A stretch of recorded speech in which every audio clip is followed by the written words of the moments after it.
Today, we welcome Gil Kurlikowski in his third appearance before the subcommittee. Commissioner, welcome. Thank you. We appreciate you being here and your service to DHS and the nation. Thank you for that. Fiscal year 2017 budget for Customs and Border Protection is $13.9 billion, an increase of $686 million above fiscal year 2016. Unfortunately, gimmicks in the department-wide budget have created a $2 billion gap that requires this subcommittee to make hard choices. Therefore, the increase to CBP may not be affordable as when it's evaluated by the totality of this budget. And we discussed this between the two of us yesterday, or the other day. Commissioner, as you know, I discussed this with you. We're really concerned about CBP's hiring problems that have to be fixed. To secure and expedite trade, the budget requests funds for 23,861 CBP officers, which include 2,000 officers funded in 2014. Commissioner, taking 4 years to hire 2,000 CBP officers is way too long. I know you plan to send a request to authorizers asking them to pass legislation increasing the number of CBP officers. But why would they increase passenger costs knowing that wait times don't deserve CBP, because CBP isn't likely to have these officers on board for years? 2014, and look where we are now. Likewise, the Border Patrol is losing more agents than it can hire. Currently, CBP is 1,268 agents below the mandated floor. The budget takes advantage of this by decreasing the mandate for agents by 300. Unfortunately, the reduction isn't supported by any analysis proving that border security won't be compromised as a result. Commissioner, as you understand the important national security role these agents play, but we are concerned that CBP isn't able to sustain the existing workforce, let alone the mandated floor levels of the agents. These are urgent problems which must be fixed. Now, we'll have to discuss how you plan to correct this spiral. This request also includes a contingency fund for potential surge in unaccompanied children. We look forward to an update on the current estimates of the UACs. Other increases include $55 million for tactical communications, $47 million for vehicles, $26 million for aerostats and relocatable towers, and many other smaller increases. I look forward to working with you over the next few weeks to determine the priority of these programs. The request proposes a realignment for appropriation structure to be more mission-focused. While I know it was challenging, it is an effort that I have supported for several years. I want to commend you and your team for making the effort. Lastly, Commissioner, sovereign nations control and manage their borders and sustain the integrity of their immigration systems. These objectives are your duty, and I expect nothing less from you and from the men and women of CBP.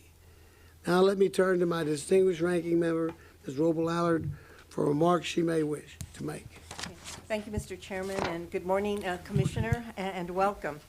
The discretionary budget request for U.S. Customs and Border Protection in fiscal year 2017 is $11.3 billion, which is an increase of $609 million above the fiscal year 2016 level. About half of that increase, however, is attributable to the proposed transfer of the Office of Biometric Identity Management from NPPD to CBP. You have served as Commissioner now for nearly 2 years, and CBP has made good progress in a number of areas under your leadership, and I'd like to highlight some of those. This includes the establishment of a task force west to support the southern border and approaches campaign, the assumption of criminal investigative authority for allegations of misconduct and use of force incidents involving CBP personnel, the expansion of the pre-clearance program, which helps address threats before they reach our borders, a new use of force policy and the establishment of a use of force center of excellence, business transformation efforts that are reducing wait times for passengers and expediting the flow of commerce, good progress toward a more rigorous, technologically based methodology for determining situational awareness at the border, a more risk-based approach to border security, and enhanced capacity to target high-risk individuals and cargo, including a new counter-network program focused on disrupting transnational criminal organizations. So I think there is a lot that you can be proud of, even if there are still significant challenges that still remain. One of those challenges has been the struggle to hire new agents and officers and manage attrition, particularly for Border Patrol agents. As a result, the number of Border Patrol agents and CBP officers are significantly below the target levels, as the chairman mentioned. Other ongoing challenges include humanely managing the influx of unaccompanied children and families fleeing violence in the Northern Triangle. So I look forward to a productive conversation on these and other issues. And once again, I appreciate your joining us.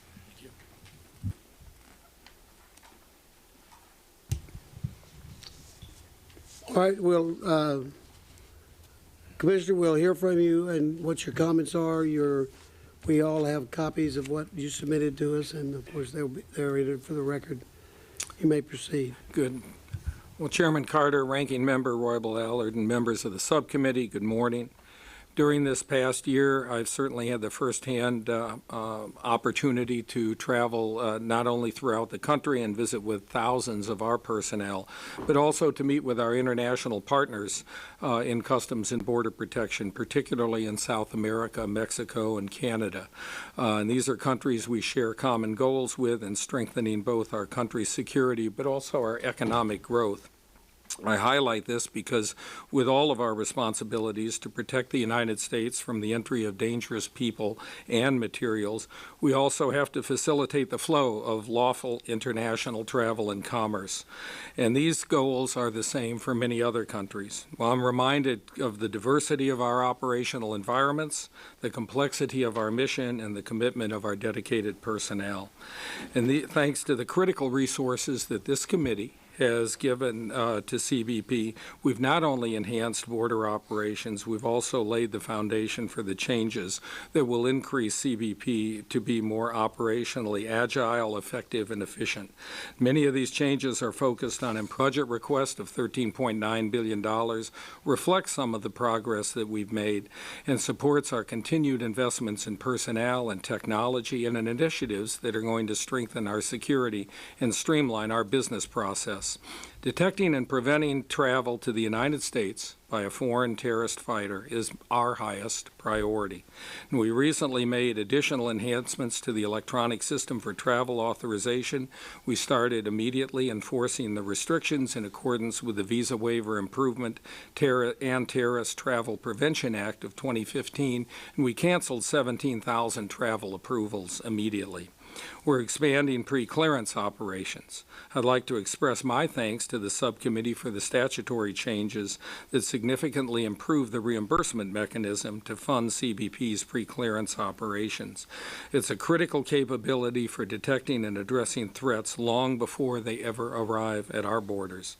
Furthermore, with the funding provided by the committee and the Consolidated Appropriations Act of 2016, we're initiating counter-network operations at our National Targeting Center. This capability enhances our comprehensive understanding of emerging threats, not only for foreign fighters, but also for drugs and human trafficking. And it advances our ability to disrupt the networks from that targeting center many of you have visited. Along the southwest border, we monitor and respond to the flow of unaccompanied children and families. The numbers in fiscal year 15 declined from their spike in 14, but we did see an increase in the numbers this past fall, and we remain concerned about seasonal increases later this year and in fiscal year 2017. The budget requests $12.5 million increase in resources for CBP to provide for safety and security of children and families who are temporarily in our custody, in addition to a contingency fund of up to $23 million to support up to 75,000 children to ensure that we can respond to that potential surge. Along with all of the border environments, our land, air, and sea, continued investments in technology, surveillance technology, other operational assets really increase our situational awareness. And the cornerstone of our approach to identify, disrupt, and interdict illegal activities is key. Recapitalizing some of the most essential equipment that was mentioned, radios and vehicles, increases our ability to respond quickly and to keep our frontline officers and agents safe. We continue to improve the secure and efficient lawful movement of people and goods through the ports of entry. That's a function critical to instill the highest levels of transparency and accountability. This past year, we implemented new use of force policies. We continued to test camera technologies to find solutions that can meet the wide variety of operational terrains and climates where our agents and officers work. Well, thank you for the opportunity to testify. Thank you for your support, and I'm happy to answer your questions. Thank you, Commissioner. Before we begin with the questioning, I want to recognize Hal Rogers, Chairman of the Appropriations Committee, for any statement he wishes to make. Thank you, Mr. Chairman. Commissioner Gierlikowski, Gil, Good to see you. good to see you again. Thank you for being here to discuss your budget for CBP. I greatly enjoyed our association and working together in your earlier chapter of your life when you were director of the Office of National Drug Control Policy, the Drug Czar, and of course your experience back home in the police of that wonderful city. But in the Drug Czar role, you graciously took time away from your busy schedule to visit my Appalachian district to learn more about our challenges facing prescription drug abuse. So you bring a unique perspective, I think, to your job as at CBP. As the prescription drug epidemic has exploded onto the national scene, now giving way to heroin, controlling the influx of this dangerous drug, and the violence that it fuels in our border communities and elsewhere around the country is a top priority for you and for us. So I look forward to hearing about your efforts to reduce the supply of opioids in the country. Over 60,000 employees. CBP is one of the world's largest law enforcement agencies, if not the largest. You're tasked with protecting the United States through a number of critical missions, including preventing the illegal entry of terrorists, weapons, narcotics from the air, sea, and land. On a typical day, I'm told, CBP welcomes nearly 1 million visitors, screens more than 67,000 cargo containers, arrests more than 1,100 individuals, and seizes nearly 6 tons of illegal drugs. That's a day's work. You're busy, to say the least. And before going into the merits of your budget request, I'd like to express my sincere gratitude to the men and women under your charge, including yourself, who serve our great nation, many of whom put themselves in harm's way on a daily basis to keep the homeland safe and secure. Your fiscal 17 budget request, $13.9 billion, which constitutes an increase of $687 million above the current level. I want to commend you on the improvements you've made to the visa security program, although I do have some concerns with the gaps that still remain. I also look forward to the expansion of the pre-clearance program, which will push our borders further and further out. Your appearance here today and our testimony on this issue reminds me of this subcommittee in 2003 when we ushered it into existence, and I became the first chairman of this subcommittee, and have followed fairly closely since the activities of the department. And it's a tough, tough job. Mr. Chairman, you're trying to meld together some 22 federal agencies. I think there's 16 different unions and like 20 different pay scales. So the work continues, and we've got our work to do as well. But you're you're on the front line. There's many positive things in your budget requests. I'm deeply disappointed by the efforts to ratchet down border security and enforcement of our immigration laws. For example, the budget proposes a reduction of 300 Border Patrol agents, decreasing the statutory floor to 21,070 at a time when drug cartels from Mexico and elsewhere are flooding our communities, urban and rural alike, with heroin. We've never seen the like.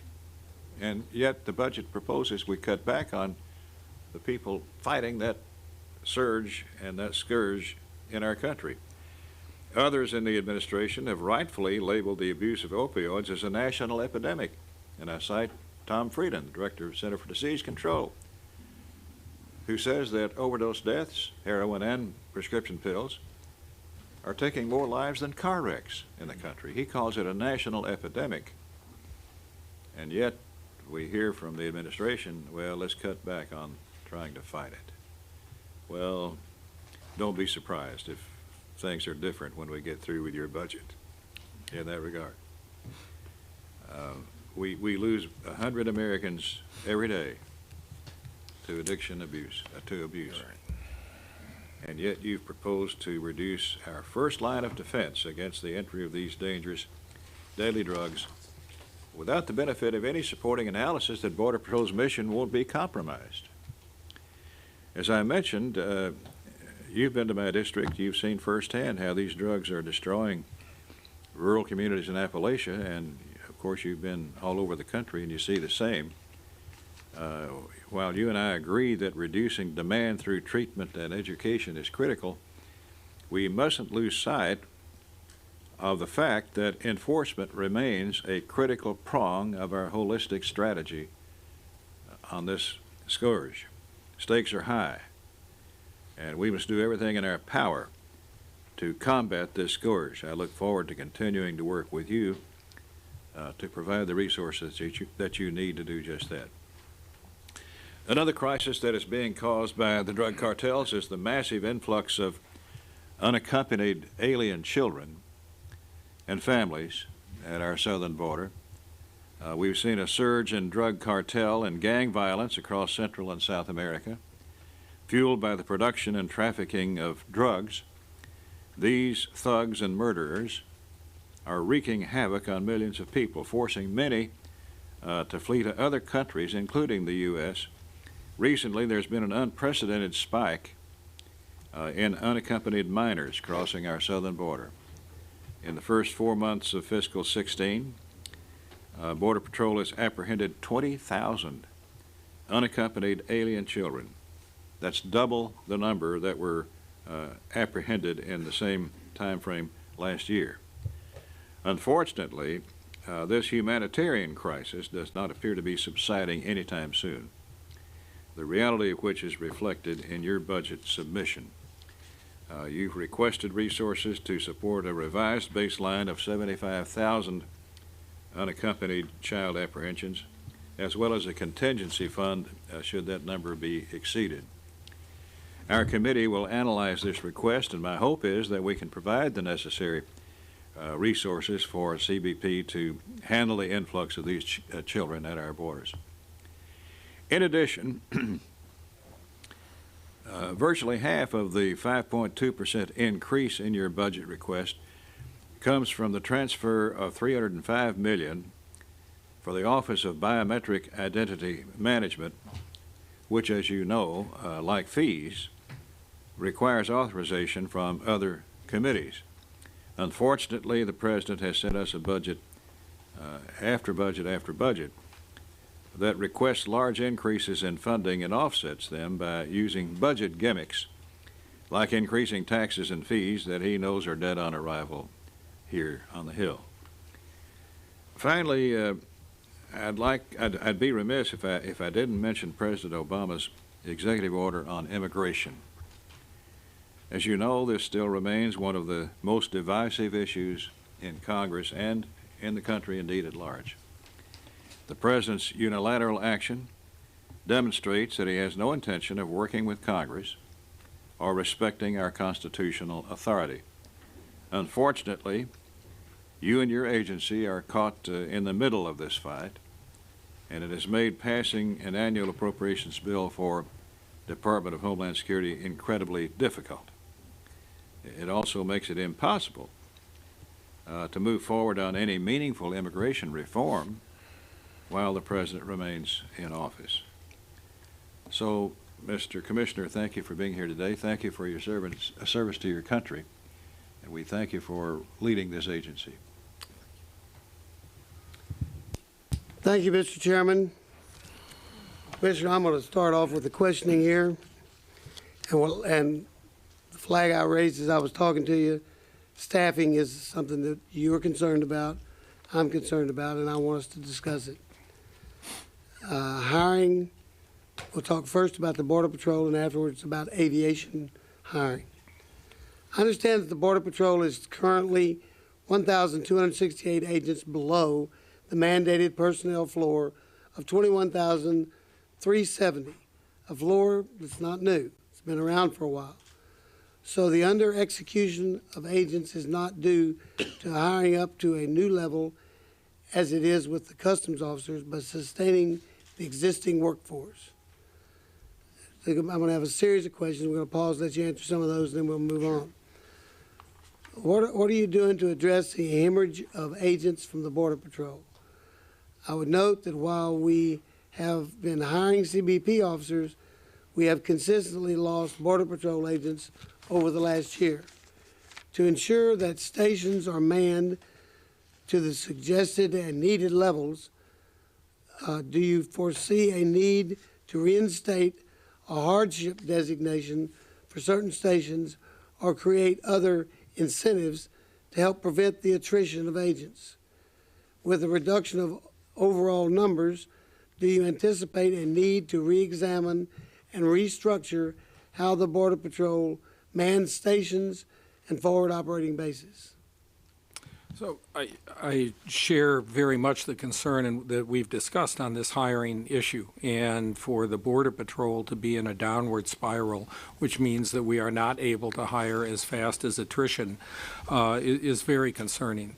I've talked with your staff also about the number of programs that we put in place, particularly to speed up the process. So in these new hiring hubs, we can get people through in 160 days until at times well over a year. That's important.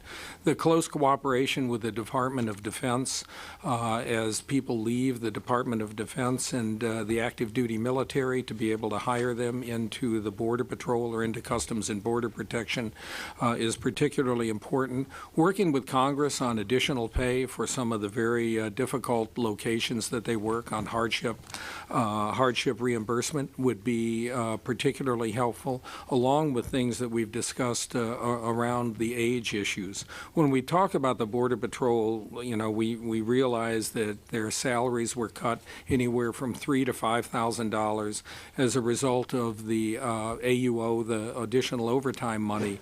But we've now transitioned to the Border Patrol Pay Reform Act.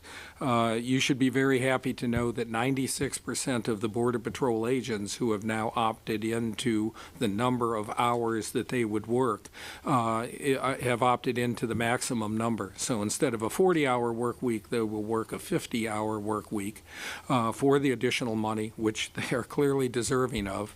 And in turn, that actually results in us getting more boots on the ground. The FY17 request calls for a reduction of 300 in the overall strength of the Border Patrol. However, we understand that many stations along the southern border are facing staffing setbacks for a variety of reasons. There's no empirical data to inform how many agents we need? How do you justify a reduction in manning when CBP cannot articulate a validated requirement for the number of Border Patrol agents combined with the technology requirements to surveil the border? When will we see a validated requirements and resourcing model similar to the model used by the Office of Field Operations? Yeah, I don't think there's anything that's more frustrating to the heads of the board, the executives of the Border Patrol, or myself, or certainly the Secretary, on not being able to have a set of metrics that actually said how many Border Patrol agents do you actually need. It has been unbelievably difficult and complex, and it's as complex as when we tried to decide how many police officers we needed in Seattle versus how many police officers were needed in a city like Washington, D.C. But we're closer. We're much closer now to developing that set of metrics that would be helpful. And as you know, the offset in the reduction of the 300 personnel would be to fund radios, improvements in the radio system, the vast majority of which would go to the Border Patrol and to their vehicles, many of which now are reaching a lifespan that makes them not as serviceable as they should be. And there's nothing more frustrating than having an agent who can't go out to do patrol because the radio is not operable or because the vehicle. So we're looking at using those funds for that.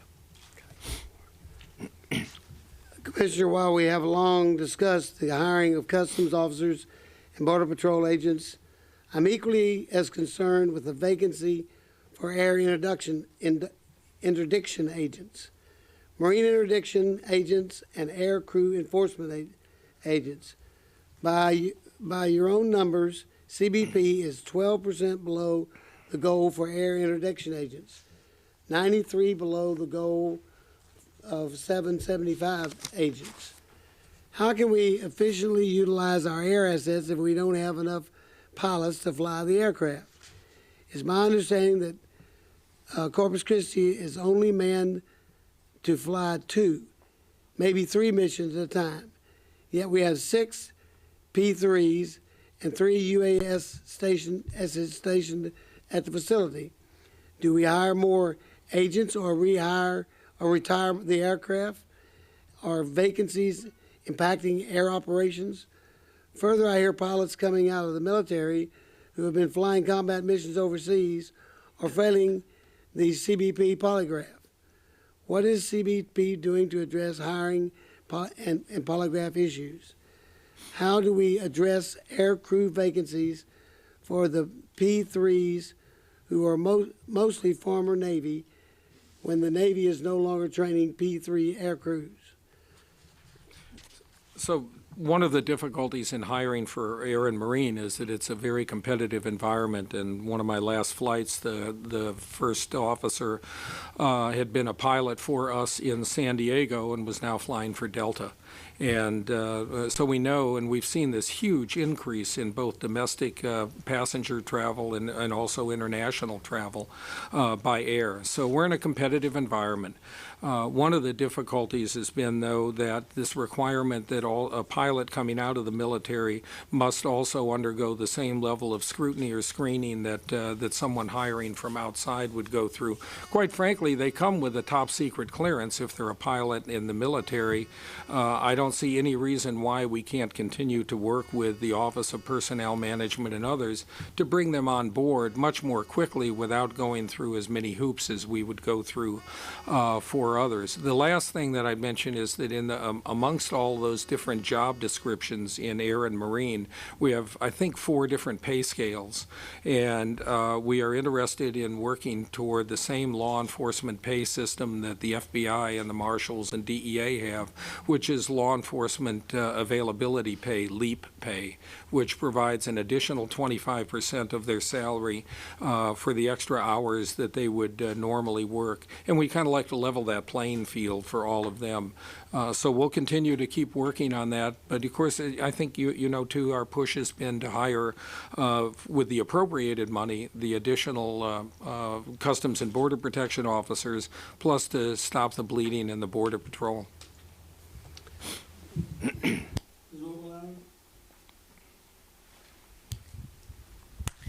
But Commissioner, I would like to go back to the whole issue of border security and the fact that we don't have enough Border Patrol manpower there.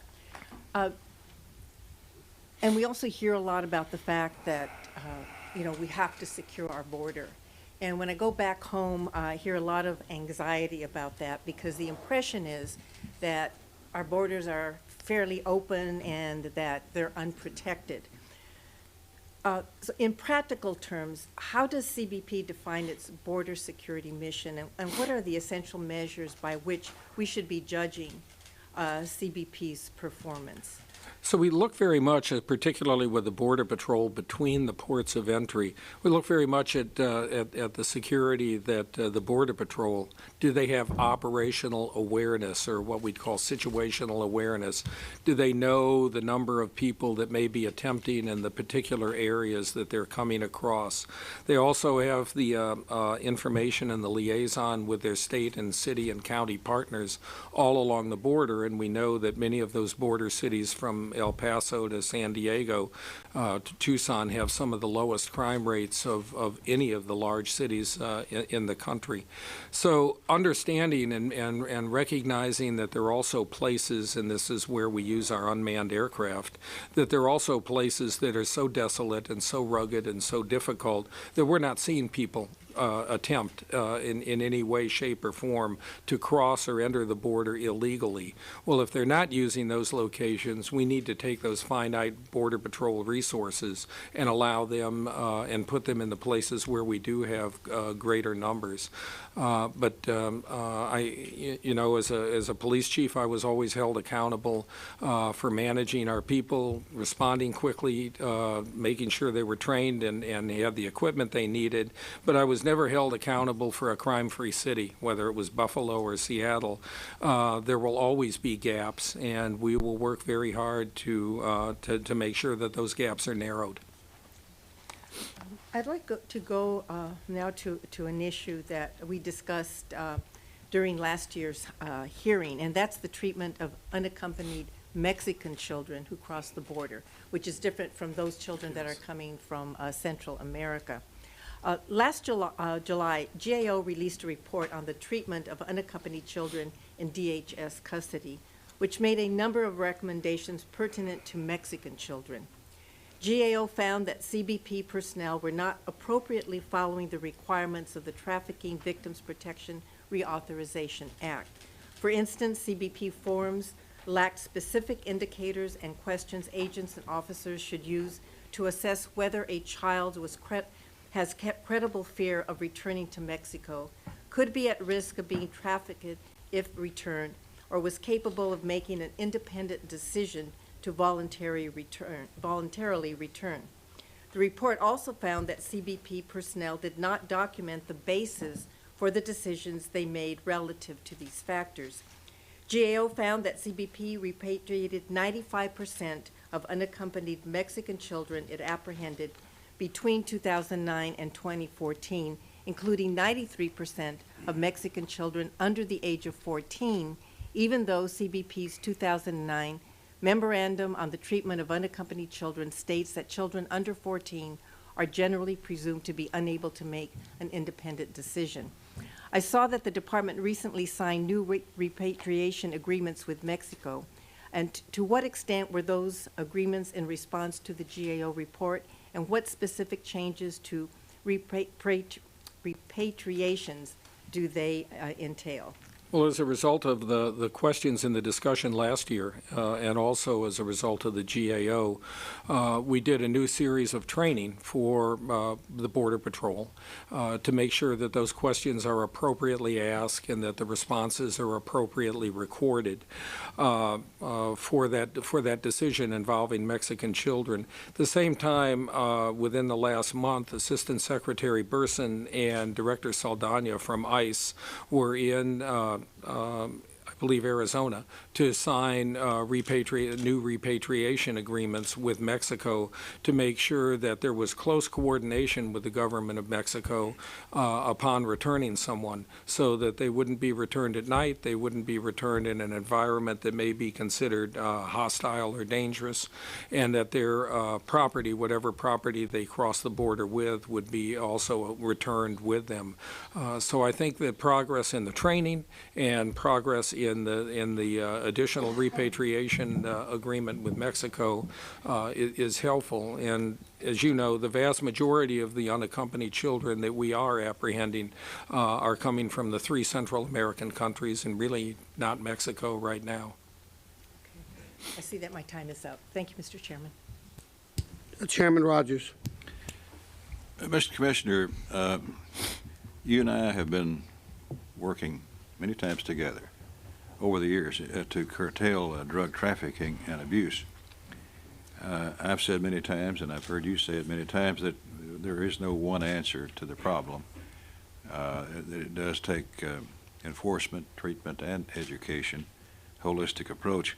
The President's budget rightly puts prescription drug and heroin abuse in the forefront, but largely focuses on treatment and the demand side of the equation. If we want to see any further success in treating victims of abuse and educating the public about the danger that's present, I think we've got to be sure that enforcement on the front end is emphasized and, in fact, ironclad. Your agency is charged with protecting the borders, and you've got the primary role to play in all of this. DEA says heroin seizures in the U.S. have increased in each of the last 5 years, nearly doubling from 2010 to 2014. Your agency reports seizing over 9,600 ounces of heroin during fiscal year 14, and yet your budget would reduce the number of agents patrolling our borders by some 300. How can you justify taking boots off the ground in spite of this huge increase in heroin introduction?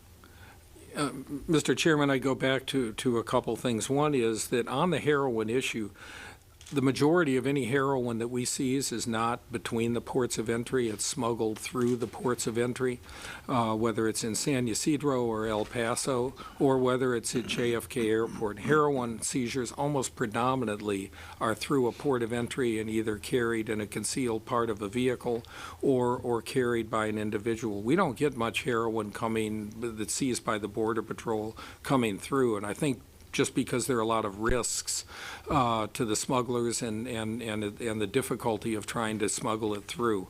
But when I look at the number of Border Patrol agents that we are already down, and I look at offsetting being able to provide additional radio equipment and additional vehicles as a result of using some of that money, or the majority of that money, to the Border Patrol, I think it's a decision that will help. We know that technology is better for their safety, and it's also better to get them out to be able to patrol.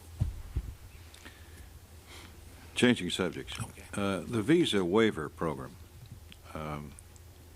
permits citizens of 38 different countries to travel to the U.S. either for business or tourism purposes up to 90 days without a visa. In return, those 38 countries must permit U.S. citizens to remain in their countries for a similar length of time. Since its inception in 1986, that program has evolved into a comprehensive security partnership with many of America's closest allies. The department administers the visa waiver program in consultation with the State Department.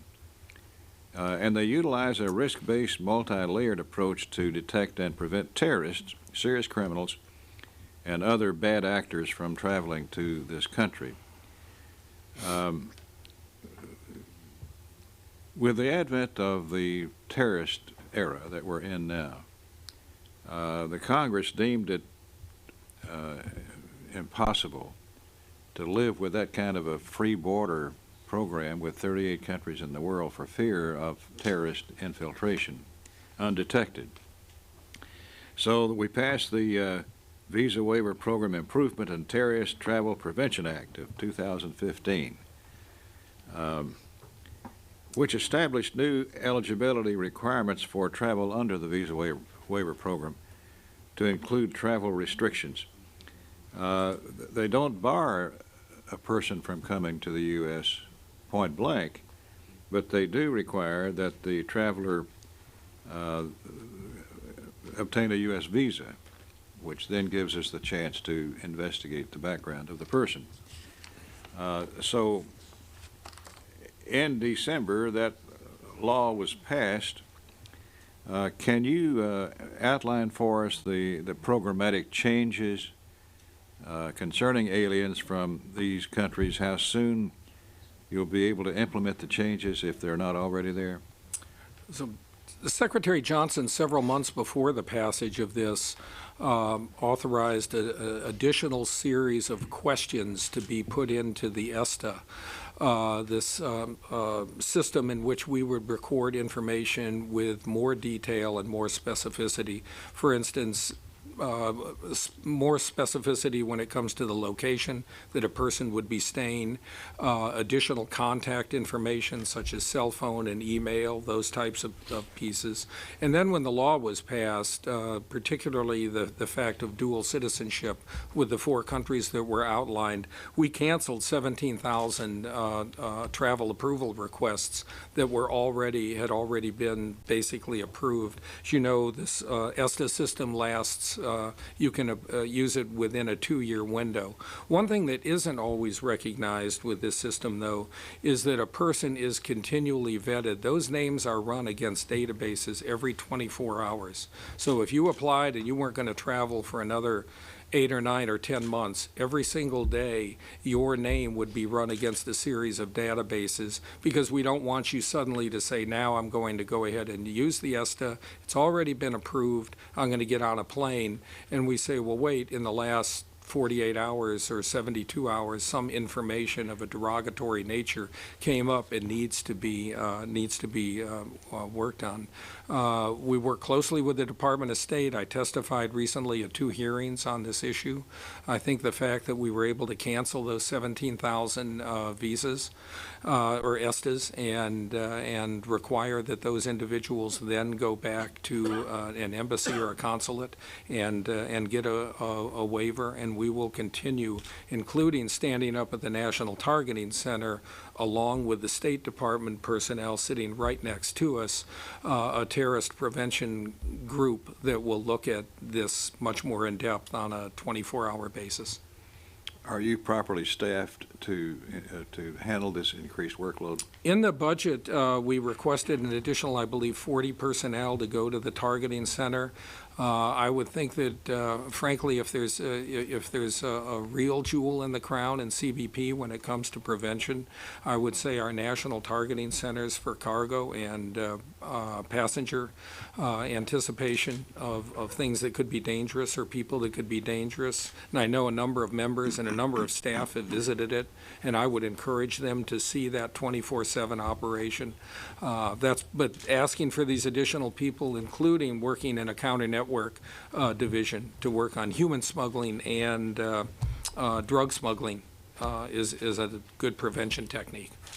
The legislation also required program countries to validate passports, report lost or stolen passports, use Interpol screening, and start passenger information exchange agreements. Can you tell us what these requirements are and how they'll be put in place? Yeah, they must vet, or they must check that foreign passport against Interpol's lost and stolen database. They must do that. And the requirement, that with visa waiver that I think is not often talked about, but is really quite helpful, is the fact that it brings these countries who are like-minded, who want to prevent terrorism and want to prevent smuggling. It brings us together in a better information sharing environment. We have in CBP a permanent liaison to Interpol. We have 2 permanent liaisons to Europol policing, and we have at our immigration assistance program a number of CBP personnel at airports where they don't do enforcement on foreign territory, but they certainly work closely with their foreign counterparts. And I think that's part of the benefit of, frankly, the visa waiver program. Brings us together to all assess risk and to realize that we're all in the same boat. The legislation directed you to terminate program countries for failure to comply with certain requirements. Do you foresee the termination of any countries from the program? I'm not familiar with that. I know that Secretary Johnson, in council with Secretary Kerry and also the director of the Office of National Intelligence, just added 3 additional countries to the original 4 that Congress passed, and so that increases our workload, but it also improves our risk assessment and our safety and security. Thank you, Mr. Commissioner, for your service. Thank you. Mr. Price. Thank you, Mr. Chairman. Welcome, Commissioner. Glad to see you here again. Thanks. I want to pick up where the ranking member left off on the question of border security, how you conceive of that going forward in terms of the mix of elements that would go to make up the kind of situational awareness and border security you're talking about. I understand this is mix of personnel, infrastructure, and technology that we're talking about here. I share the concern that's been expressed repeatedly this morning about the shortfall in personnel that this budget would apparently leave us with. Something like 700 customs officials, 1,300 Border Patrol agents. My own view, and I think it's widely shared, is that in the long term, true and effective border security isn't going to be achieved, even with all the money we might throw at it, without comprehensive immigration reform. And since it's been brought up here this morning, I think maybe a little reality check is in order. The President, in fact, pushed very hard in cooperation with the Congress for years for comprehensive immigration reform, and he worked effectively and successfully with the Senate. The Senate passed a bipartisan immigration reform bill. But then the House never took it up. That's the problem. That's the problem with comprehensive immigration reform, and it was only after months, indeed years, of that kind of stonewalling that the President did take executive action. It was limited action. It is very well reasoned and legally sound action, I believe, to exercise a degree of prosecutorial discretion with respect to whom we initiate immigration enforcement on. And of course, then the Republicans take that executive action as a new excuse not to act. So, frustratingly, we fall short, far short of the comprehensive immigration reform that might deal with this larger issue.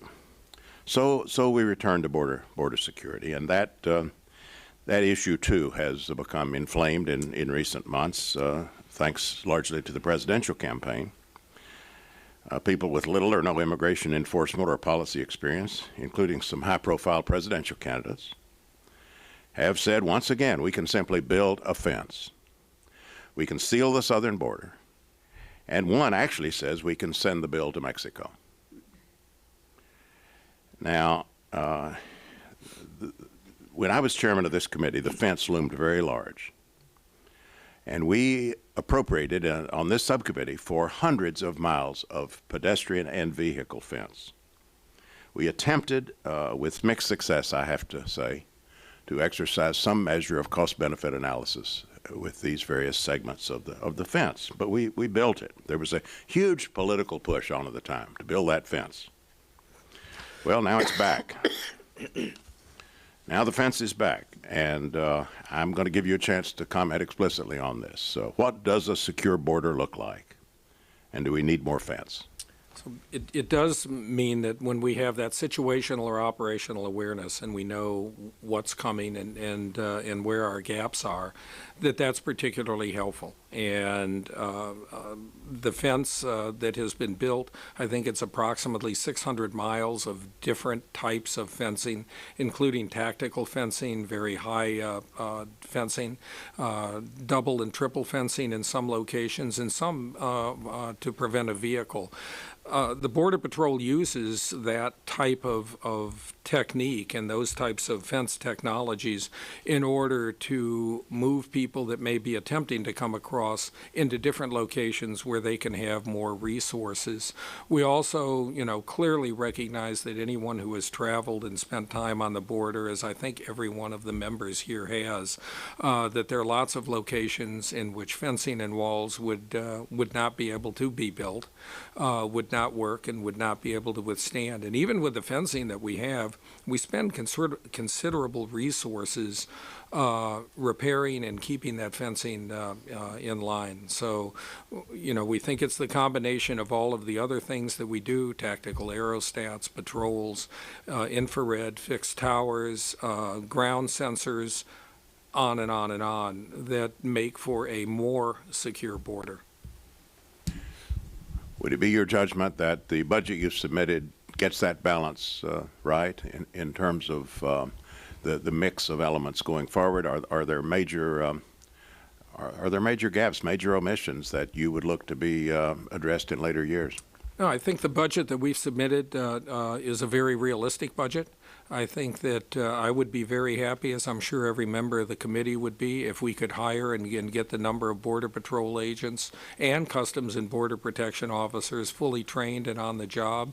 That right now, that is the number one priority, because regardless of all the technology, this is still a very labor-intensive and people-oriented kind of business, whether it's at a port of entry or between the ports of entry. But I think we've submitted a realistic budget that will help us get there. And quite frankly, the committee has been very supportive of a number of initiatives in the past, and I think that's why we've made progress.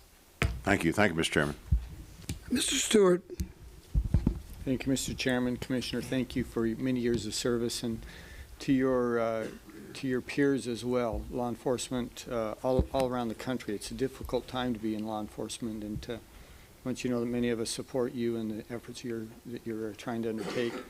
I'm going to ask you a couple of questions, and I don't think you're going to be able to answer them. At least I'll be a little surprised if you are, but I'd kind of like to explore, do we know what we don't know, and how good of a feel we have on some of these things that we may not, for example, I appreciated, and I wanted to follow up on the chairman's conversation about the visa waiver program, and you indicated there, and it's in your written testimony, something like 17,000 who have been denied or revoked to date on the ESTA program.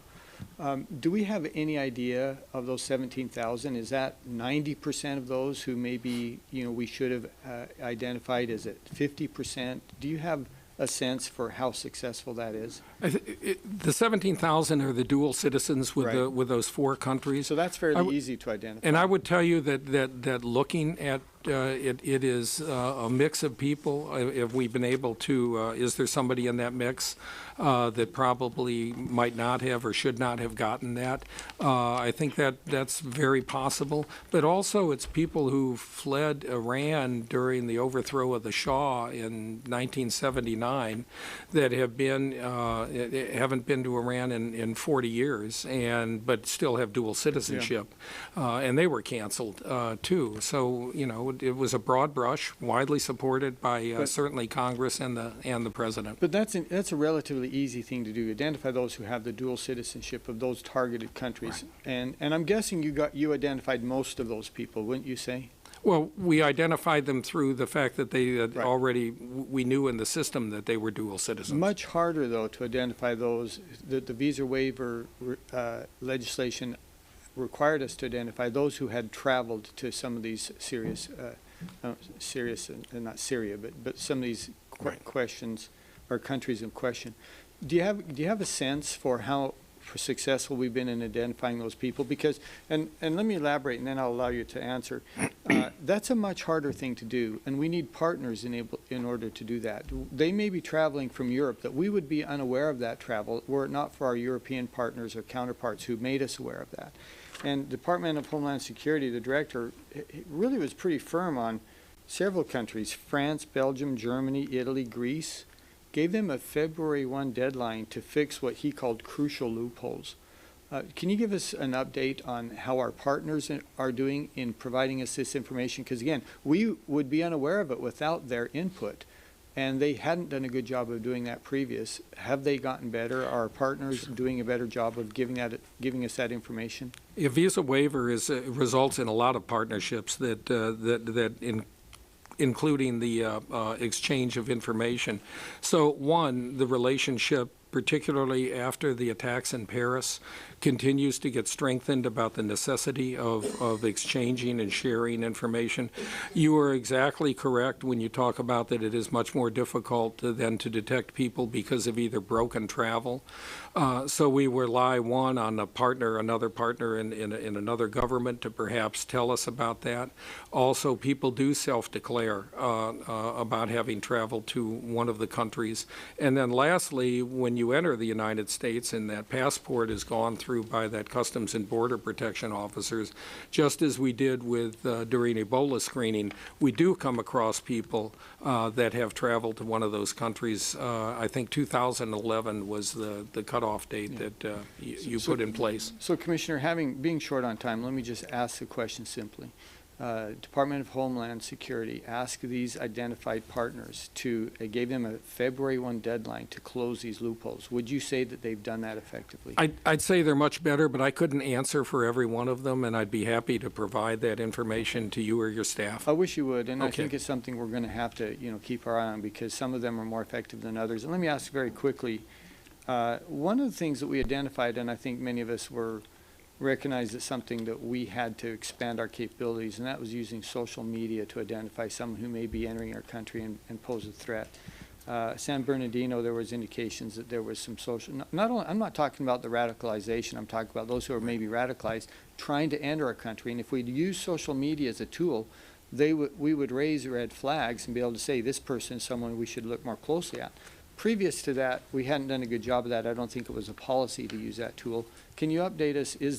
How is that being implemented with using social media to identify those individuals who may be a threat as they're trying to enter the country? Sure. The social media checks would certainly apply throughout DHS, to USCIS, to ICE, et cetera. And Secretary Johnson has stood up a task force within DHS to look at expanding and moving forward on that ability to research and use information in social media that applies DHS-wide, not just for CBP. Yeah. And do you know when that task force is supposed to give their report? I believe General Taylor from Intelligence and Analysis is in charge as the chair of that task force. I don't know the date. Okay. We'll find out, and we'll follow up with that. Thank you, Commissioner. Thank you. Mr. Cuellar. Thank you, Mr. Chairman. Commissioner, thank you. I believe you said earlier this might be your last hearing, and I just want to say thank you so much for all the many years of service. I appreciate it. And also appreciate your moderate approach to this. I'm from the border. Laredo's 96% Hispanic, most Hispanic city, percentage-wise in the country. I think people know my policies. I like to see a moderate approach. We don't want to see open borders. We believe if somebody's put in detention, they ought to be treated fairly, but that we should have detention, have some sort of deterrence. At the same time, we believe in immigration reform, sensible immigration reform. At the same time, we think the wall is a 14th century solution to a 21st century problem that we have. So we like to see the moderation there, because we want to see order at the border. And, just don't want to get political, but if the folks that I represent on the border wouldn't give me 90% of the vote every time I run. So I assume they support my policies, which is pretty much what you do also, a moderate approach. One of the things we've been talking about lately is to extend our border beyond the U.S.-Mexico border, because we spent billions of dollars on the on the U.S.-Mexican border. A couple years ago, I think we put about $85 million to help Mexico secure the southern border with Guatemala.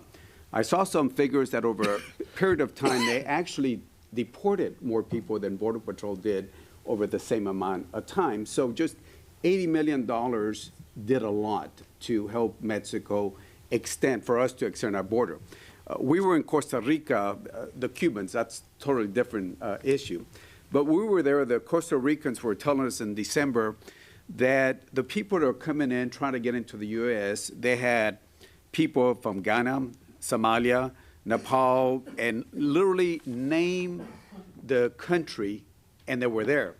So my question to you, in extending the border out besides the U.S.-Mexico border, what else can we do to help the Mexicans and our Central American folks to help us secure our border? Because the more we stop outside the U.S. border, the better it is for us. So if you want to address biometric equipment, training we can do, I know you're doing that, but what can we do to step this up? Congressman, I think the government of Mexico has done a really admirable job, particularly in the last year plus, on increasing and improving their border. CBP and other components of DHS have a number of advisors and technical assistants, both in places like Tapachula and other locations, but also within Mexico City. We visited the training center for those personnel. We visited the detention facility. I visited it particularly. They have made marked progress in the work that they've done, and I think we couldn't be more pleased with the government of Mexico as a partner in this. So we'll continue to look at, can we assist in biometric identification processes, other types of things. But I think the last thing, and probably the most important in all of this, would be that if those three Central American countries, Honduras, El Salvador, and Guatemala, had better safety, better security, a better educational system for people, and better hope for the people that live in those countries, they wouldn't be fleeing and making an incredibly dangerous journey to the United States. As Ms. Roybal, and I sat on the floor with a father not that long ago and his 4-year-old daughter, and he said, you know, we had several murders down the street. He said, the last thing I needed to do is to leave my wife with one of our other children, and for myself and my daughter to flee, this is in El Salvador, to flee and try to get to the United States where his mother lives. But he said, I can't raise her in that environment. If those countries are more stable, I think people don't want to pick up and leave and come here. Well, I hope you work with the State Department, because as you know, Mr. Chairman and members of the committee, we added $750 million working with Kate Ranger, Chairman, for the Central America, the Northern Triangle. So hopefully you all are part of that process, because the more we extend our security out, instead of playing defense on the 1-yard line, but extend it to the 20-yard line, the better it is. So there were $750 million. Hopefully y'all will work with the State Department. Thank you so much for your time and effort in your service. Would be really helpful to have an ambassador too in Mexico to be able to work with. I think Roberta Jacobson should be the ambassador, and it's unfair that she's been delayed for something that has nothing to do with Mexico. It's very unfair to Mexico. Dr. Harris. Thank you very much, and thank you for being before the committee, and thanks for your service.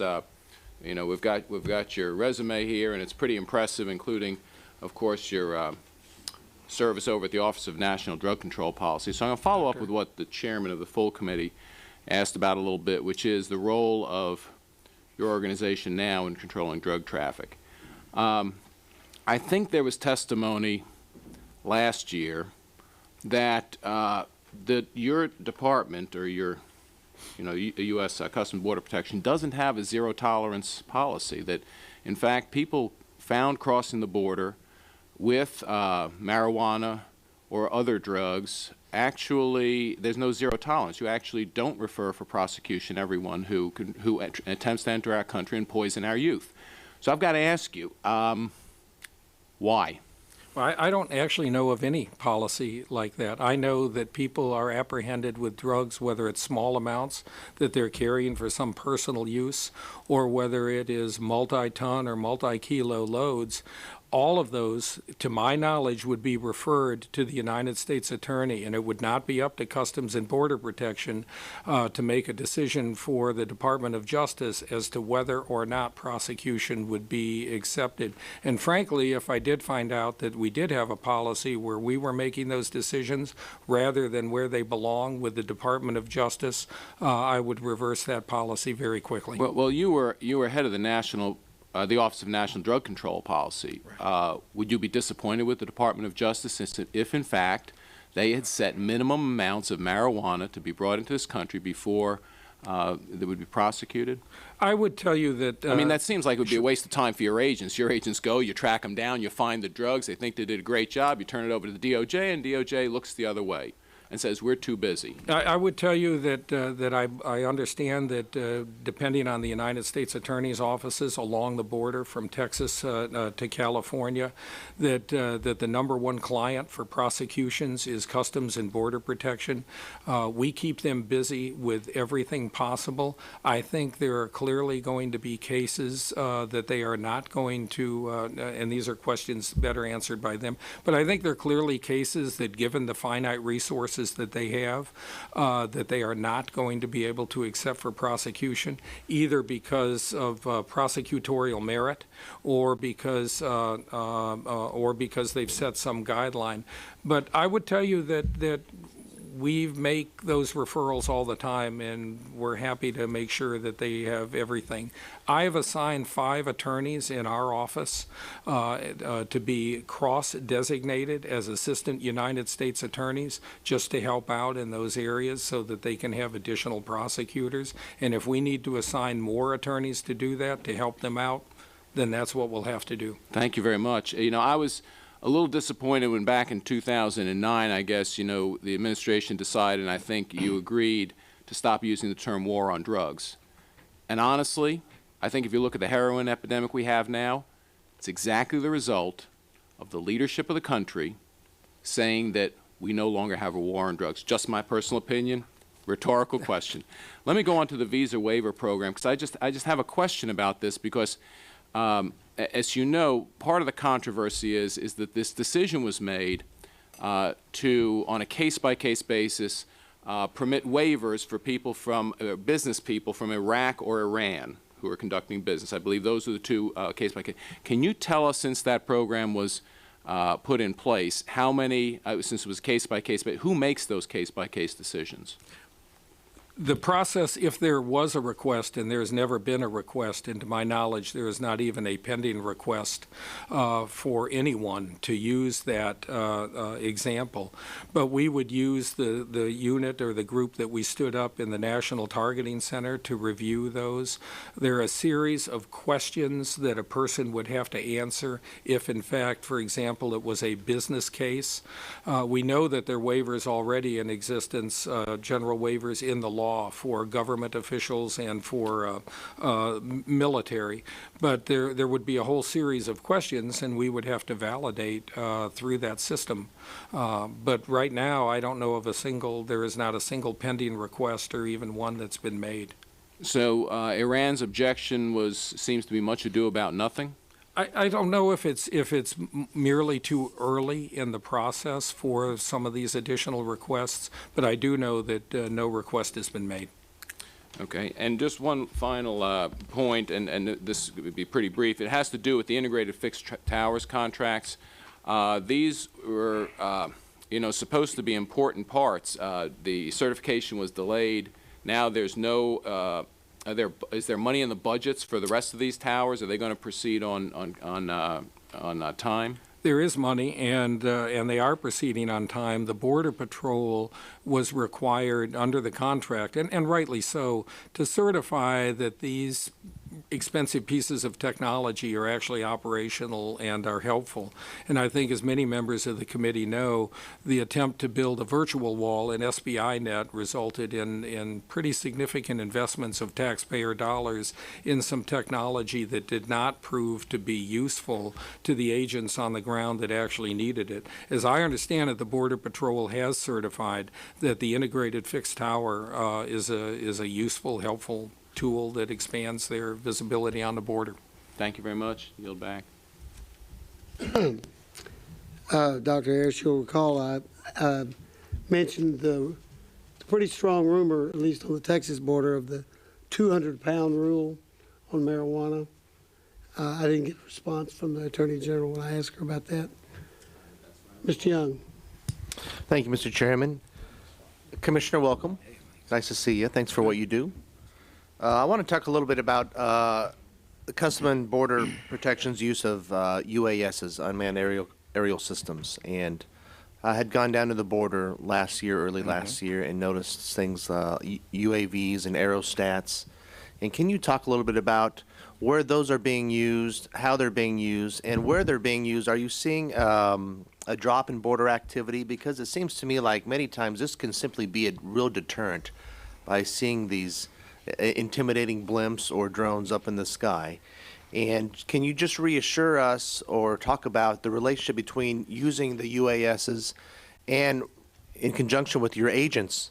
And is one meant to supplement the other? You're not phasing out agents with use of UASs, are you? Can you just talk a little bit about this? No, they're all designed to enhance and kind of, even in my earlier statement, the fact that it's still a labor-intensive job. It still requires boots on the ground, but it can be greatly enhanced with technology. So I think the tactical or the tethered aerostats are particularly helpful with the camera systems that are in them. Do you know about how many aerostats we have now? I think we're at 5, and we just put one in another one in McAllen area, so I think we're now moving to 6 aerostats. They're fairly expensive to operate because we use contractors to operate them, but frankly, I don't want to take a Border Patrol agent off the road and then have them operate the mechanics of the tactical aerostat. So I think they are helpful. I'm be down in McAllen next week for my 12th or 13th trip, and the agents down there feel that they are a definite deterrent and visible. I kind of thought that even if we had some extras without the equipment, we ought to just put them up in the air and see how that works. Kind of like when we'd park a police car with nobody in it and see if people slowed down. Or the inflatable tanks they used in World War II. On the road, but we'll have to see if they take up my idea. Thank you for that. Last year, I asked you about guidance given to CPB personnel to keep administration's policies in mind and if these priorities supersede the law.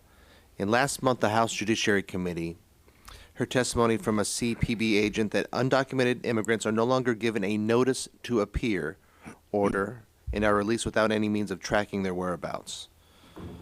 I have serious concerns about this, and I know some of my colleagues do as well. Are agents being directed to ignore the law, or is this coming from within their own decision-making, or are they given guidance on ignoring the law on this? Well, they shouldn't be releasing anyone, and the Border Patrol shouldn't be issuing the notices to appear without going through and without having ICE, Immigration and Customs Enforcement. So we don't need to be in that. I mean, I think everyone is very familiar with policies in the past called catch and release, in which people were not documented, reports were not as well written, people weren't questioned.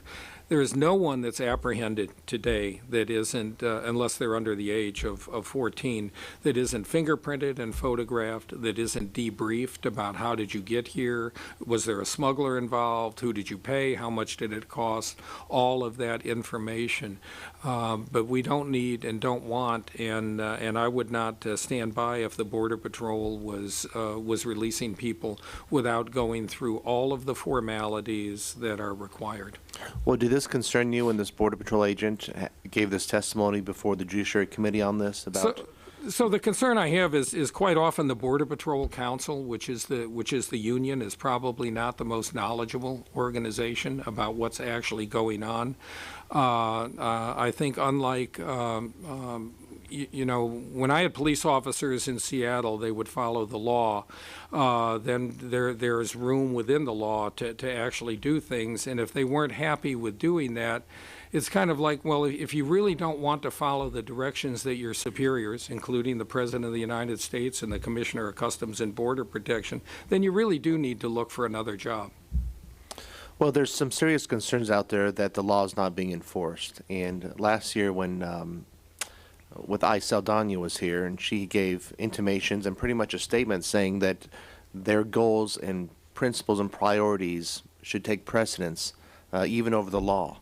And so that's very concerning to myself and many others on this panel and just throughout America, wondering why, if it's not happening, the law is not being enforced. It's a very serious thing. I urge you to keep an eye on that, please. Thanks. Thank you. All right, I think we'll start a second round. First, going back to something that one of my colleagues brought up, I think Mr. Harris, the integrated fixed towers. The reality is that the first certification of one of these towers was last Friday, isn't that correct? So it's a very, very current event. Yes. And on those towers, here's the question that Texans would like to know. When will your budget install towers in Texas, or what will you use in Texas if not integrated fixed towers?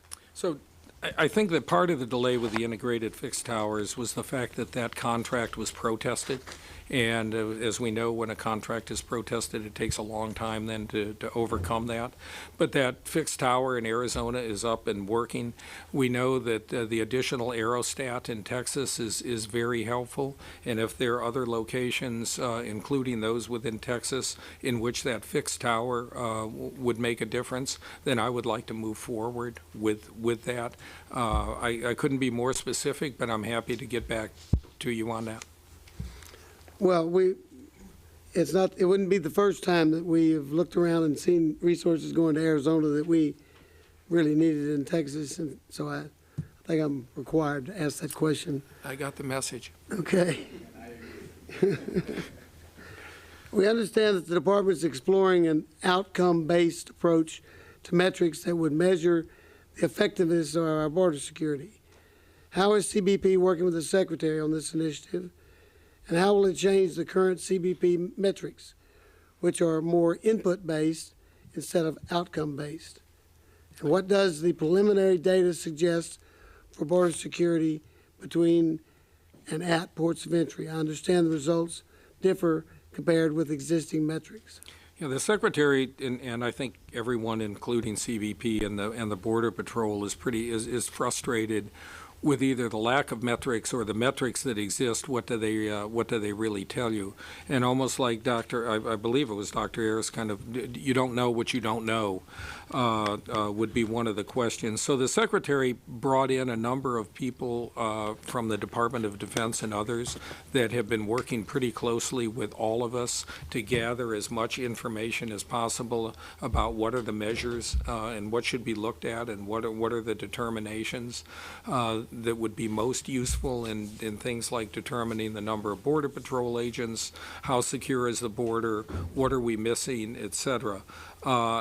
It's very complex. I don't know the exact timeline, but I know that he is absolutely focused and intent on trying to have this done and out, certainly before he leaves office. So you don't really know anything that the difference between income, between input and outcome basis? Well, we do. Do you have some examples as to what the differences might be? I don't. The last briefing I had from the people that had come over from Defense was probably 3 or 4 months ago. So I'm not all that familiar with where they are now, because they wanted to gather a lot of information from ICE, not just Border Patrol, but also at our ports of entry. So Well, if you got anything that gives us a hint, would you let's share it with us? I'll be happy to. Okay. Thank you, Mr. Chairman. And I think if we look back on the record of the last hearing last year, I do not believe that Saldana said or implied that the law should not be followed. Commissioner, late last year, you briefed me on the results of CBP's review of body-worn cameras, which this committee supported as a way of potentially increasing accountability for CBP personnel, as well as protecting them from unfounded allegations of misconduct. The budget request includes $5 million to continue examining how body-worn cameras might be used across CBP's varied operational environments, while also looking at how the expanded or more efficient use of other camera technologies could be beneficial. Can you elaborate on how this funding will be used and how that activity will be different from the feasibility study that CBP conducted last year? Yes, ma'am. So we've tried to move beyond the fact that, one, Customs and Border Protection is a very camera-rich environment now. Every port of entry, certain checkpoints, lots of locations, and including all the cameras that are along the border. So we have lots of cameras and we use a lot of cameras, but expanding the cameras in two areas would be particularly helpful.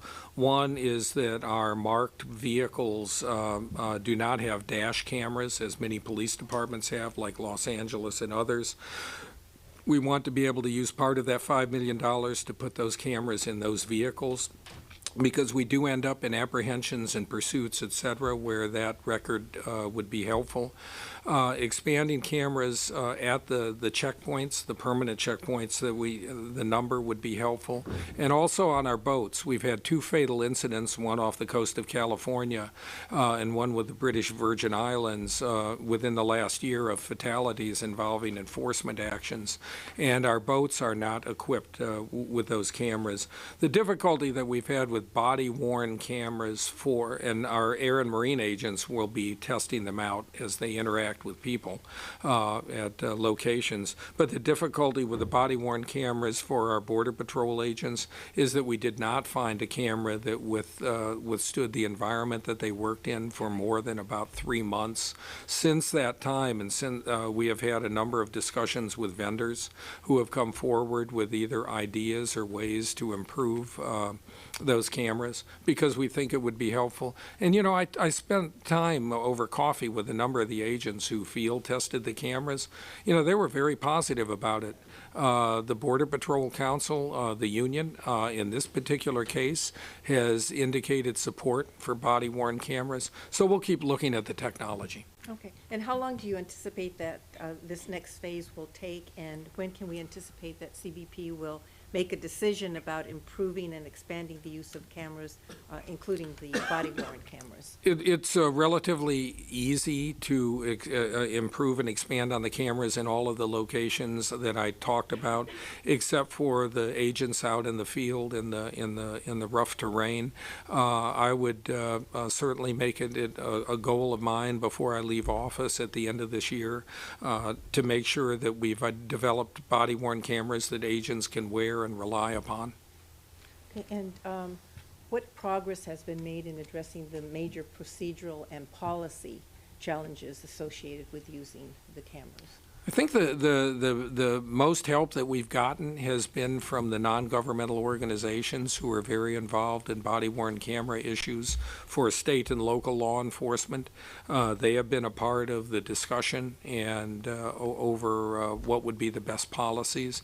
But we also know, and I think the city of Los Angeles looked at a price tag just for that city alone of over $50 million and wants to make sure that, and I think you brought this up too, Mr. Chairman, you know, there are huge numbers of costs when it comes to retaining information, FOIA requests, et cetera, and all of that needs to be included in the analysis. Okay.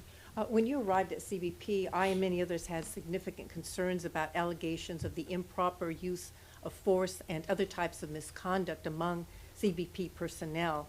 And a short time later, in 2014, you updated CBP's use of force handbook, incorporating many of the recommendations made by the Inspector General and in the Police Executive Research Forum's review of CBP, use of force cases and policies. You also announced the establishment of a Use of Force Center of Excellence. The budget request for FY17 includes a $4.2 million increase for the center, which is based on CBP's Advanced Training Center in Harpers Ferry. Can you elaborate on the purpose of the center, what it has accomplished to date, and how the proposed funding increase would be used? So the center has been particularly helpful in two areas. One is less lethal technology. There are a variety of less lethal, from tasers to pepper ball launchers and on, that can also be used before having to resort to the use of a firearm. And so part of the work that they do is the training and looking at that new equipment. The other is the simulators. So we are in the process of purchasing 21 simulators that will be assigned throughout our field of operations, from Spokane, Washington to Florida, where agents and officers can go through a simulation. We make our own videos based upon the environment, particularly that the Border Patrol works in. At the same time, we added a variety of fencing to the Border Patrol training facility in Artesia, New Mexico, so that agents could actually practice before they ever leave training, could actually practice in the environment that they're going to be operating in. So we've seen great progress in that area, and we'd like to make more, and that's part of the request. Have you seen the use of force incidents decreased over the past year? So our assaults on agents so far, year to date, in this fiscal year, are down about, I believe, 25 or 30%. So assaults on agents are down. We released our use of force information, and our uses of force were, even though last year we did see a flattening or the same number of assaults on agents, we saw a reduction in the use of force by agents, and part of that is a result of better policy, better training, better equipment, et cetera.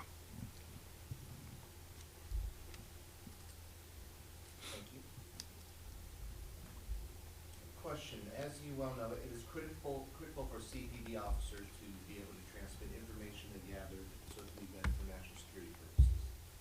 Concerned about some findings issued by the Homeland Security Committee that while CPB officers can pass along information collected at our borders, the process isn't automated and it's not incorporated into the federal government's other intelligence and travel databases. I see you requesting $48 million for the Office of Intelligence Staffing. I want to be sure, and I know everybody does, maybe you can talk a little bit more about this, about the integration and collaboration between systems and technologies to address this and make sure this information is not being missed. Yeah, when I arrived at CBP and examined each of the components, including the Office of Intelligence, excuse me, I saw that the Office of Intelligence was very much tactical and very much focused on particular targeting. But that means that it's, as I described it, it was kind of an inch, a mile wide and an inch deep. No, vice versa. It was very much targeted or very much tactical, and so it was very important, and we brought in a new assistant commissioner who came from the Office of the Director of National Intelligence and the FBI, and had been at the NSC, and said, let's broaden our intelligence scope and let's work more closely with the other intelligence agencies and feed the information to our targeting center, but let's not make our intelligence unit all targeting all the time. We needed all of the other information. For instance, we're negotiating on pre-clearance with 9 other countries. We need that broad-based intelligence. That's where we are, that's where we're headed, and the relationship with the intelligence community to be able to use or access other databases is progressing well. It's progressing well. It is. Do you sense any impediments that you're facing that need to overcome that we can help with? No, we couldn't have better, you can always help, but we couldn't have better partners than Director Clapper, than Director Comey and others. And I think they see the value and the importance of what CBP brings to the table on these issues. Thank you for that. Thanks. Mr. Price. Thank you, Mr. Chairman. Commissioner, I'd like to ask you about two distinct but related areas to push our borders outward, as we say. The first, cargo screening overseas. The second, pre-clearance for airline passengers. First, on the cargo screening, as you know, the 9/11 Act required CBP to scan 100% of maritime cargo originating in foreign ports prior to landing on American shores. For a variety of reasons, from cost to technological constraints to inadequate infrastructure at many harbors, this requirement remains elusive. Perhaps it's not ultimately possible. I think this subcommittee has recognized that. In fact, in our 2016 report, we acknowledged as much. We acknowledged the expectation that that the Department, in light of this, would provide to the Congress an aggressive alternative requirements that build on the layered secured capabilities achieved to date, and that could be realistically achieved within the next 2 years. I'm quoting. So we directed CBP to provide a briefing within 45 days of enactment on its near-term and longer-term plans for the improvement of maritime cargo scanning at foreign ports. I just, not so much a question as a comment. I do think you have a case to make here. There may be elements that you need to develop further. We had an earlier report on this from your agency, which was very brief and not totally adequate. So there is a history here. But I hope you will take this briefing very seriously. It's not yet occurred, but I do think the subcommittee needs to be assured that in light of this very difficult, perhaps impossible statutory requirement, that you are filling in the blanks with a risk-based screening process that we can rely on longer term. So we put great stock in your filling out that information. We do. The Secretary has made it very clear the importance of this. We know we have a lot of screening systems in place, both overseas and here, but it does not meet the requirement of the law, and that's important. And also, of course, the direction through the law for biometric exit, and that's why we've moved very aggressively since we were given the mandate in 2013 to move to a biometric exit process. We have a biographic exit program that is pretty robust, but we need biometric exit. And I think the final part of this budget is the request that the Office of Biometric Information be moved to CBP, so that if you're going to hold me or the next commissioner accountable for biometric exit, we would have the tools and the resources to actually make that happen. Mm-hmm. But my reference is to this prior statutory requirement for screening overseas, and as I said, this subcommittee, on a bipartisan basis, has been cognizant of the difficulties there, but at the same time, we do need to be filled in as to what the short and long-term plans look like for the screening of particularly risky cargo coming from overseas. Now, pre-clearance, airline passengers. This has been, in some instances, a very uncontroversial process involving Canada, Ireland, other countries. In the case of Abu Dhabi, not so uncontroversial. Nonetheless, it seems to me it's had a very solid rationale, a security rationale in terms of convenience to passengers, and in other words, the case is pretty strong. But we do need to make the case, and we need to understand how the department assesses the work done so far, and what kind of projections you make into the future. So I wonder here, and you may want to submit more for the record, but I wonder here if you could briefly give us an assessment. How many places this is going on? What do you think would be desirable in terms of the future reach of this pre-clearance effort? What kind of progress report can you give? So the discussion with 10 airports in 9 countries is continuing on. It's very robust. Tonight I'll be meeting in New York with a group from a country, 7 people flying in from another country to discuss final discussions. I believe that before the end of this calendar year that we will have several signed agreements with countries for pre-clearance, and that I believe in 2017 pre-clearance operations will actually be operational in a couple of those locations. For safety, security, for benefit to the traveler, for cost to the taxpayer, I don't think with the, and certainly with the support that Congress has given on this, I don't think we can go wrong with pushing our borders out. Abu Dhabi in particular, do you have any comments on how that's worked, and particularly on the security benefits of that arrangement? The last numbers I looked at, which were several months ago, well over 1,000 people who wanted to fly from Abu Dhabi to the United States, where our recommendation to the airline was that if they arrived, they would be deemed inadmissible, and the airline then made a decision not to admit them. And that doesn't mean just citizens from UAE, but that's people that have flown through Abu Dhabi to then continue on travel. So from a security standpoint, I think it makes sense. But I'm very pleased that in the negotiations, with the current negotiations, all of these locations have American flag carriers that fly into and out of them.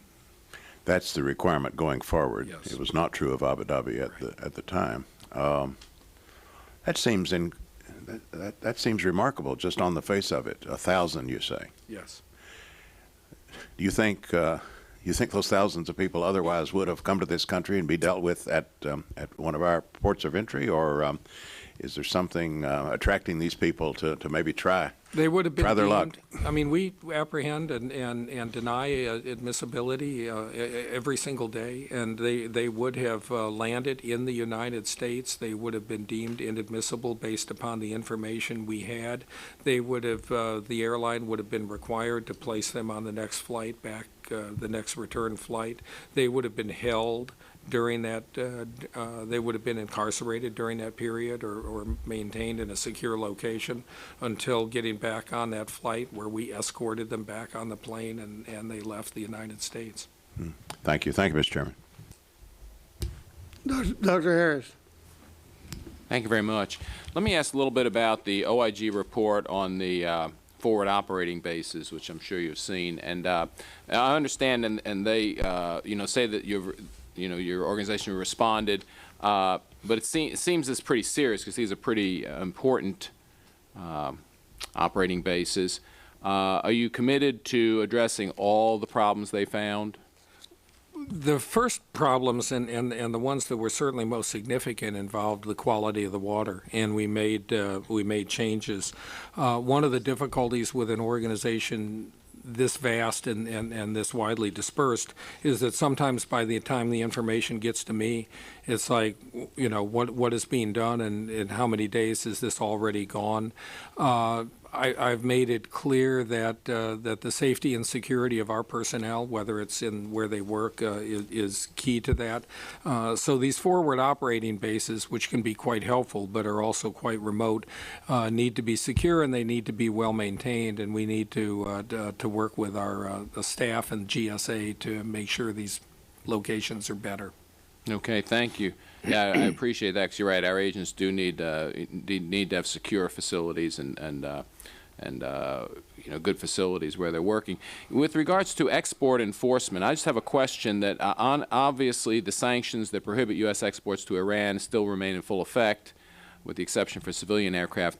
But what steps are you doing now that there's this enhanced relationship with Iran to monitor for illegal exports, to make sure that we're not, exporting illegally to Iran? Exports for any customs organization in the past, including ours, did not see the same level of scrutiny and review that certainly imports see. Over the last several years, we've taken a number of steps to do a much better job of looking at what is leaving.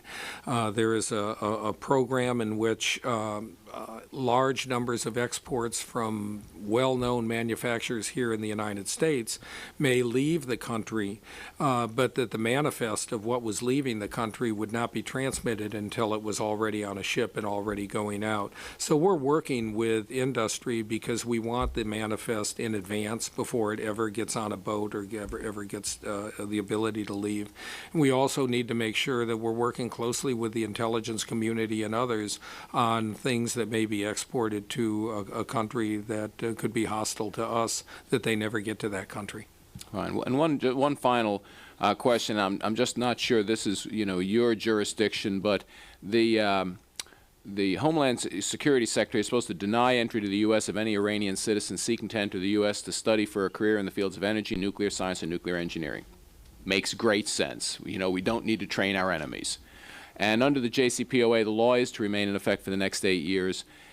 My concern is, and again, maybe you have knowledge of how this, but you know, I have 5 children, 4 have been to college, all 4 have changed their majors when they were in college. Someone can come here and say, no, I'm not going to study nuclear engineering, go to school, and in fact take nuclear engineering courses. Do we have a safeguard to make sure that Iranians don't come here and literally gain access to what I believe is the best education in the world, technical education in the world, to go back and build weapons against us? I mean, how do we safeguard against that? You know, Dr. Harris, it isn't in my, I actually. That's probably ICE, I don't isn't it? have that information. I imagine. Or USCIS, but we'll be happy to get with your staff. If you and would, I'd appreciate figure out that, who the because that's best of people some are. concern to me, because you know, people can come here and you know, we don't know their intention. They'll fill out a form and say that you know they want to be a you know, a history major, and end up in an engineering school learning things that will come back to bite us. Thank you very much. I yield back. Mr. Cuellar. Chairman, thank you so much. 2 questions. Dealing with trade, where are we on the full 2,000 CBP officers? I know at one time we were delayed because of a breach of security backgrounds. Where are we with that? And then tell us a little bit about the agricultural specialist staffing issue. And again, you know, my history about Laredo being the largest port, and then the Valley has a lot of agriculture. So tell us where we are on those 2 issues. Sure. One, I also, I'd be remiss if I didn't thank you for speaking to our personnel when they have their large personnel meetings and talking to them about professionalism and their responsibilities and on and on. It means a great deal when a member of Congress spends time with them. So that's very helpful. We are about 700 Customs and Border Protection agents below what the 2,000 that we would have hired. And remember, we've had a lot of, you know, a lot of attrition. In December, we hit the highest number ever of Customs and Border Protection agents on board. So we're making progress with them.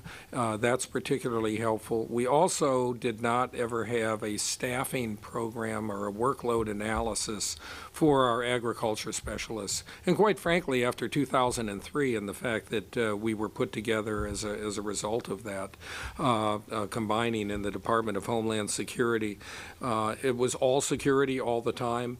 And our agricultural specialists, who are the most highly educated, by the way, of our workforce, did not receive, in my estimation, as much support as needed. And when you think about the things that can harm this country, from pests and diseases in agriculture, we've worked pretty hard to try and improve and increase and show the recognition for the important work that they do. But this staffing model will be helpful.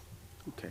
The second question has to do with a letter that that Governor Abbott and myself wrote to the Secretary, and I see the response, and I told the Secretary I respectfully disagree, especially I think the Chairman said a while ago that you all are 12% below the goal for air interdiction officers. Is that correct?